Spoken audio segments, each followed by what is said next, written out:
В эфире телеканала «Итоги дня». В студии Дарья Короленкова. Здравствуйте. В начале выпуска об основных темах. Взносы на капремонт в Якутии выросли на 10%. Что нужно знать собственникам жилья?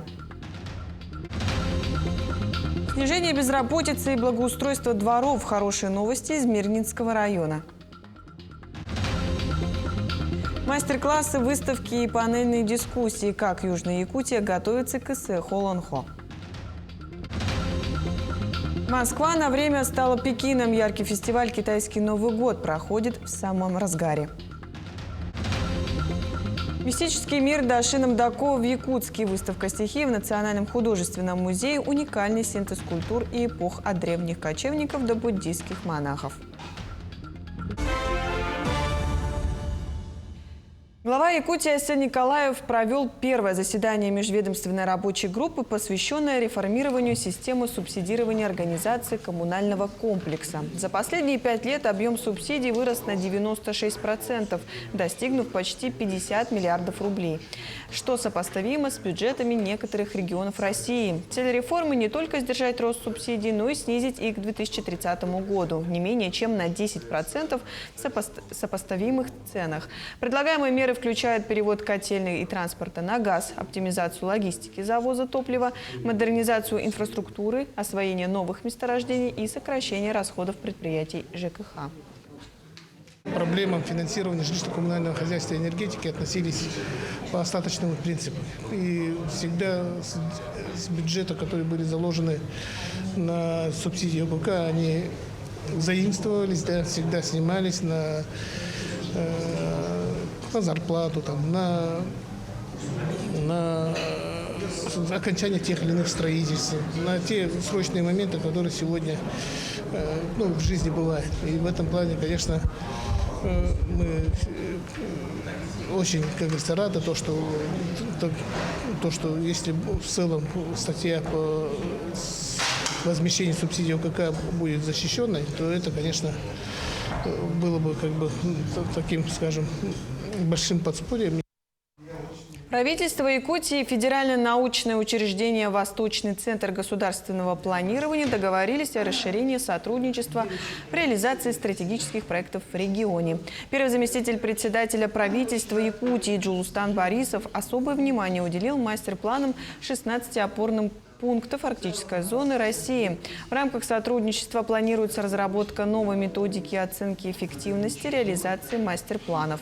Восток Госплан также окажет помощь в подготовке к защите мастер-плана Тикси-Найба. Сотрудничество призвано эффективно реализовать масштабные промышленные, логистические и энергетические проекты в Якутии. Климатические условия, которые там совсем экстремальные, очень сильно влияют на градостроительные решения. И недаром мы, в том числе для администрации президента, подготовили специальный видеоролик, который демонстрирует такой новый подход к архитектуре, строительству с переходами, с соединениями общественных, жилых зданий, единой системой таких теплых коммуникационных хабов, которые позволяют людям жить гораздо более в качественных условиях. И во многом эти решения, они как раз на Тикси должны быть отработаны потом для дальнейшего распространения по всем арктическим городам на Севморпути. Пени за просрочку платежей по капремонту выросли вдвое. С начала этого года минимальный размер взноса на капитальный ремонт в Якутии увеличился на 10%. Также повысилась ставка начисления пени за несвоевременную оплату. Подробнее расскажет Эржена Гармаева. Изменение размера минимального взноса связано с резким ростом стоимости строительных материалов и удорожанием ремонтных работ. Отмечается, что цены на металлопродукцию, древесину, лакокрасочные, кровельные и другие материалы в этом году существенно повысились в целом по стране. Несмотря на повышение тарифа, Фонд капитального ремонта Якутии настоятельно рекомендует не просрочивать платежи. В любом случае, мы рекомендуем собственникам не накапливать задолженность и своевременно оплачивать взносы до 10 числа текущего месяца, следующего за предыдущим. Сумма собранных взносов напрямую влияет на проведение капитального ремонта в вашем доме. Проще всего оплачивать взносы на капитальный ремонт через наш сайт fondkr.ru. Нажать кнопку «Оплатить капремонт». Средства поступят мгновенно и без комиссии. По информации Фонда капитального ремонта Якутии, за последние 3 года темп роста задолженности по платежам уменьшается. Ответственность собственников помещений в отношении оплаты взносов на капитальный ремонт растет. В 2024 году в рамках региональной программы капремонта проведены работы в 254 многоквартирных домах. В этом году планируется отремонтировать 230 домов в 17 районах республики. Показывает жильцы многоквартирных домов, у которых проводится капитальный ремонт, у них собираемость гораздо выше бывает, да, 95%, 98%. Бывает такое, что меньше, да, 76%. То в этом случае часть работы капитального ремонта могут передвинуться на более дальний срок. То есть, если в этом году мы должны были сделать ремонт крыши, но денег не хватает, то оно переносится на следующие года. В 2 раза увеличился тариф начисления пени просроченных платежей по капремонту. С 1 января 2025 года размер пени за несвоевременную оплату взносов на капитальный ремонт рассчитывается не на основании фиксированной ставки 9,5% годовых, а по ключевой ставке Банка России, которая на текущий момент составляет 21%. Убедительно призываем якутян своевременно вносить платежи. Ржена Гармаева, Семен Семенов, Якутск.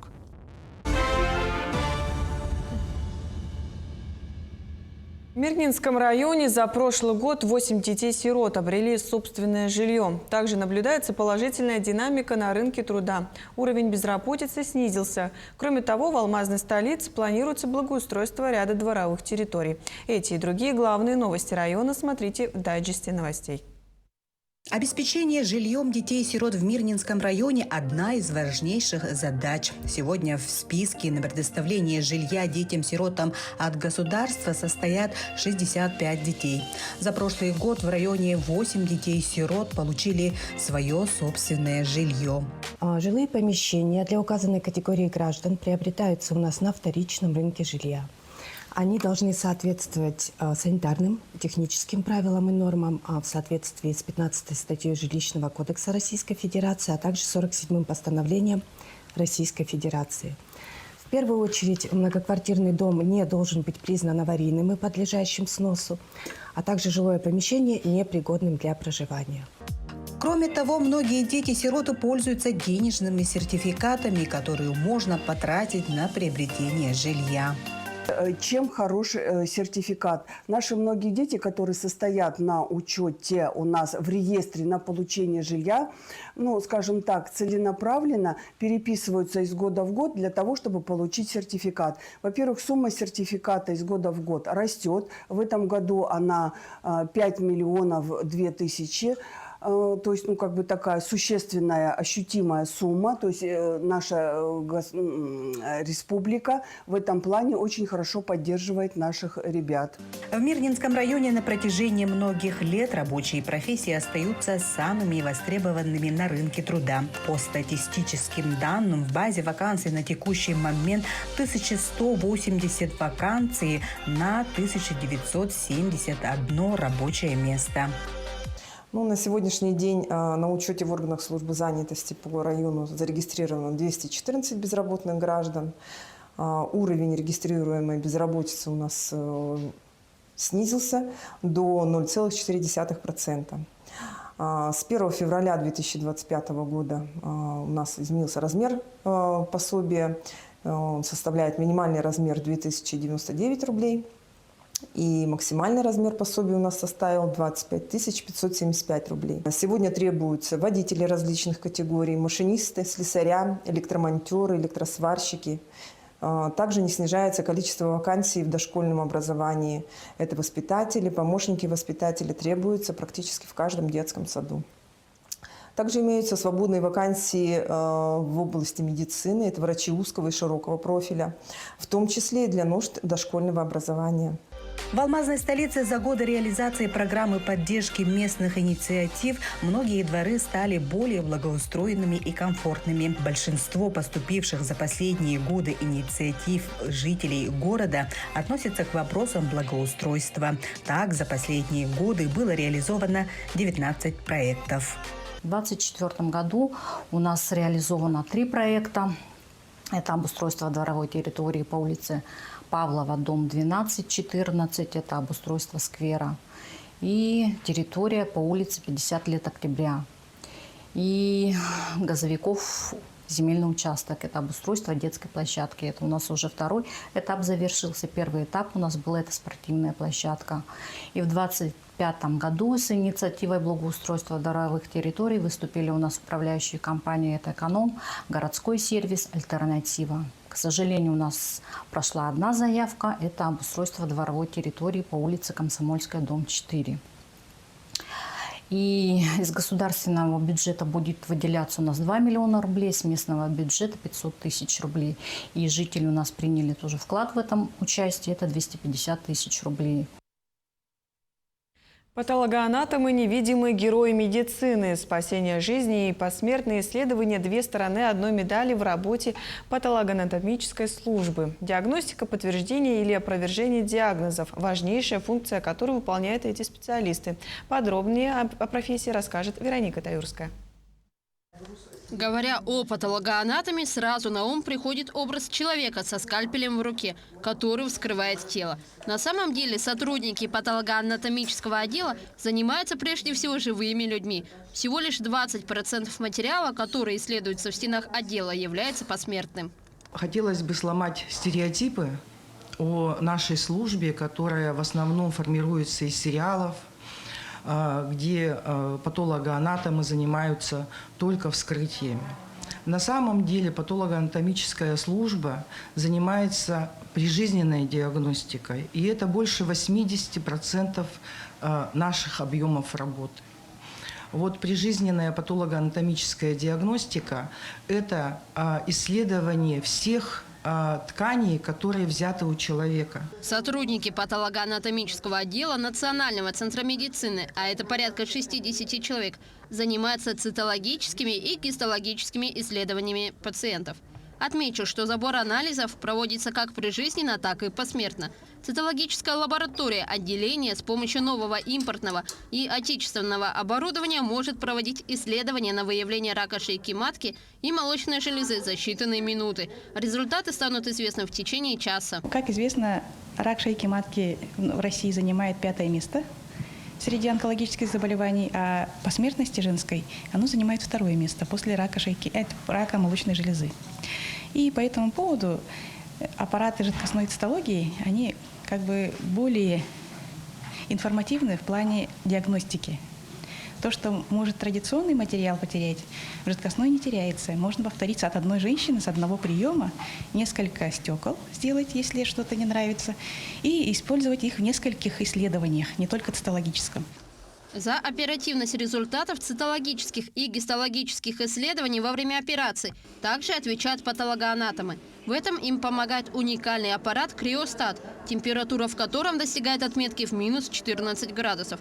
Если же исследования вне операционных приобретают статус «экспресс», то в дело вступают сотрудники отделения биопсии. В нашей лаборатории проводится именно гистохимическое исследование. Там выявляются, тоже диагностируются опухоли, и там, например, могут при дисплазии в соскобах у женщин с бесплодием тоже, в принципе, делаем иммуногистохимию, и тоже предраковые заболевания. Патологоанатомический отдел – это не только морг и лаборатории для проведения анализов, но и архив, данные в котором хранятся 25 лет. Сотрудники же отдела изучают биологический материал не только Республиканской больницы номер 1, но и других больниц республики и помогают выявить проблемы со здоровьем. Вероника Таюрская, Иван Саракаумов, Якутск.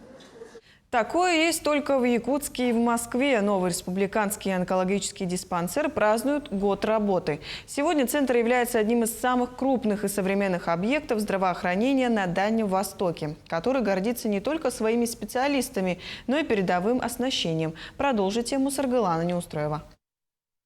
Сегодня даже самые сложные и уникальные операции, к примеру, по удалению опухоли в легких, в новом якутском онкодиспансере проводят малоинвазивным методом через небольшие разрезы. Внутренние органы медики видят на экране в операционной артерии с помощью рентген-аппарата. Проводить многочасовые операции хирурги вынуждены вот в таких вот тяжелых свинцовых защитных костюмах. По меньшей мере 15 килограммов весит только один халат. Все для того, чтобы уберечь специалиста от рентгеновского облучения. Для пациента такая доза безопасна, а вот для хирурга, который проводит в операционной большую часть своего времени, она весьма опасна. Как говорится, вот она цена прогресса. Только вот по другую сторону тысячи спасенных жизней. Поэтому к своей тяжелой ноше в прямом и переносном смысле врачи готовятся еще со студенчества. Кстати, о подготовке. Благодаря оснащению теперь студенты-медики могут наблюдать за операциями в режиме онлайн. Александр Анатольевич, слышно, да, меня? Да, слышно. Ага. Прокомментируйте, пожалуйста, что за пациент и какой объем операции сейчас выполняете ему? У пациента верифицированный диагноз рак верхней доли правого легкого. Система подключена ко всем операционным и позволяет не только общаться с хирургом, но и наблюдать за состоянием пациента, узнать его анамнез и многое другое. А самое главное – сохранить эти данные и вернуться к ним, чтобы сделать врачебные выводы из пройденной операции. В мою бытность, когда я начинал работать хирургом, такого не было. И я могу сейчас с полной уверенностью сказать, во многих больницах нашей России немного где есть такие технологии. Положительные моменты работы центра отмечают и активисты движения «Антирак». По словам волонтеров, один из самых важных факторов выздоровления пациента – это положительный, позитивный настрой. Сегодня этому как никогда может способствовать светлое, просторное здание онкодиспансера. А сейчас, конечно, это дворец. Это просто дворец. Это мы же все видели, в каких условиях это все было, да? И мы просто в восторге. В восторге от того, что вот люди, больные тяжелым диагнозом, да, они приходят в это светлое здание.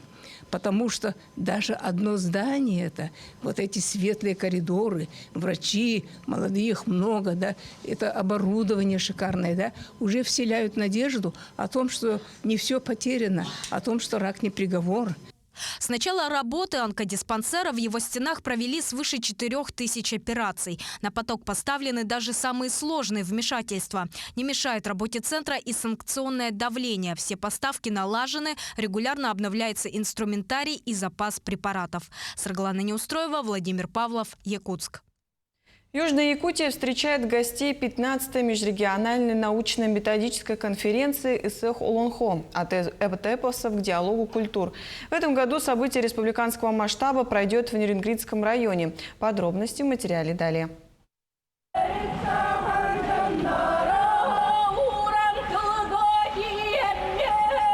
Более 180 участников из 18 районов нашей республики принимают участие в масштабном мероприятии, ставшем одним из первых в подготовке к Исэх-Олонхо. Ожидания самые хорошие. Надеюсь, работа будет плодотворной. И мы принесем много пользы жителям Нерюнгри. Мы очень рады, что нас встретили очень гостеприимно. Мы приехали на поезде. Мы желаем, чтобы эти дни прошли плодотворно и все было хорошо. Очень большие ожидания. Мы, как и венки, представители венки, да, малочисленных народов Севера. Наш поселок является венкийский национальный наследник, пёпцы. Но ожидания, конечно, хорошие. В первый день участники конференции посетили поселок Иенгра, где приняли участие в работе секции «Сохраняя дух народа. Язык, культура, традиции эвенков Иенгры». Также гостей ждали мастер-классы и насыщенная культурная программа. Мы покажем первое из ноу-хау, так скажем, у эвенкийского народа. Это эвенкийский немнакан. Мы будем показывать его не в форме спектакля, а так, как он был изначально сделан, да, по форме олонхо, но только у нас своя немножко форма, свои немножко пения, и поэтому мы впервые сегодня покажем 15-минутный отрывок из героического сказания «Иркисмо Мата». Второй день конференции был отмечен большой панельной сессией с участием экспертов из различных национальных субъектов России. Также прошла красочная выставка изделий мастеров народных промыслов, на которой можно было ознакомиться с самобытной культурой народов Якутии. Берестяная работа – это называется по-венкийски инмарук. Там раньше наши предки ложили свои вещи, когда кочевали на оленях. Вот такое традиционное это секрет мастерства осталось у меня, поэтому я передаю нашим поколениям, чтобы они тоже возрождали свой родной язык, во-первых, и мастерства своих техники. Подготовка к Эсэху Аланхо продолжается. Напомним, в этом году он пройдет в Нерюнгринском районе 4-5 июля. Иван Лазаренко, Вадим Барашков, Нерюнгри. Восточное настроение в разгаре. В столице продолжает работу фестиваль «Китайский Новый год» в Москве. Манежная площадь стала центром праздника. Там развернулся китайский мини-городок. Гостей встречают традиционные ворота Пайлоу, домики в китайском стиле. Площадь украшают иероглифы, фонарики и надувной дракон. Основные действия разворачиваются на главной сцене. Кульминация программы «Северное сияние». Фестиваль проходит в рамках перекрестных годов культуры России и Китая. В Москве программа продлится до 9 февраля. Всего празднование проходит на 20 площадках, где запланировано свыше 400 мероприятий. Ну, даже вот так подошли на 5 минут, и за 5 минут прям какая-то энергетика такая положительная подошла. Загадали желание? Не успела пока. И успевайте. Спасибо, спасибо. Дружбу, конечно, между нами и китайским народом. И вообще мы хотелось бы, чтобы все народы дружили, отмечали все праздники вместе. Спектакль – это только часть того, что здесь происходит. И спектаклей здесь много, а еще здесь есть музыка, интерактивы, экскурсии и много всего другого интересного. Поэтому приходите обязательно сюда. Художник широкого творческого диапазона, яркой эмоциональности и пластического разнообразия. Дашин Амдаков представил свои работы на выставке «Стихия» в Якутске. Подробнее в сюжете Даяны Федоровой.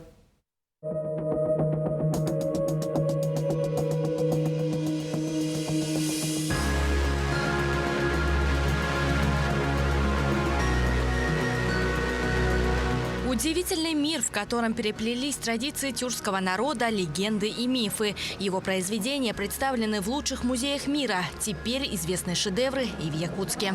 Я видел много его скульптур в разных музеях мира, России. И всегда в любом его произведении, маленьком или большом, есть вот то очарование, которое притягивает из нас, носителя этой культуры, носителя этой цивилизации. Дашин Амдаков – художник-скульптор, чьи золотые руки создали множество уникальных произведений. Ты погружаешься в тему, и ты изучаешь, думаешь об этом, и в результате рождается вещь, которую ты потом в итоге отливаешь в вечный материал бронза. И также это с каждой другой скульптурой, это целый мир. Вот как писатели пишут романы, они изучают огромные пласты, потом это все ложится на бумагу. Тут то же самое, только это ложится на бронзу. От огромных скульптур до маленьких ювелирных украшений. Удивительно здесь все. Интерес в экспозиции привлекут бронзовые композиции «Восточный календарь». Фигурки сопровождаются описаниями и добрыми пожеланиями на предстоящий год для 12 зодиакальных животных. Например, «Я змея». Давайте узнаем, какое же предсказание ждет меня в этом году. Этот год принесет в мою жизнь стабильность, устойчивость, изобилие и красоту. И подобное предсказание имеет возможность получить каждый посетитель выставки. Экспозицию органично дополнит интерактивное пространство, с которыми посетители могут взаимодействовать самостоятельно. Здесь вы можете увидеть графику, то есть эскиз рук у автора, затем скульптуры, которые относятся к жанру малой пластики. Национальный художественный музей Якутии вышел на новый масштаб выставочных проектов благодаря поддержке главы правительства Якутии и алмазодобывающей компании «Алроса». «Алроса». Спасибо большое, потому что действительно, я думаю, эта выставка будет интересна творческой молодежи. Дашин Амдаков, он представляет именно художника-патриота, который последовательно ведет работу по продвижению образа коренного жителя Дальнего Востока в мировое пространство. Выставка работает для всех посетителей с 7 февраля по 14 сентября. Национальный художественный музей Якутии продолжит и дальше знакомить якутян с шедеврами отечественного и мирового искусства.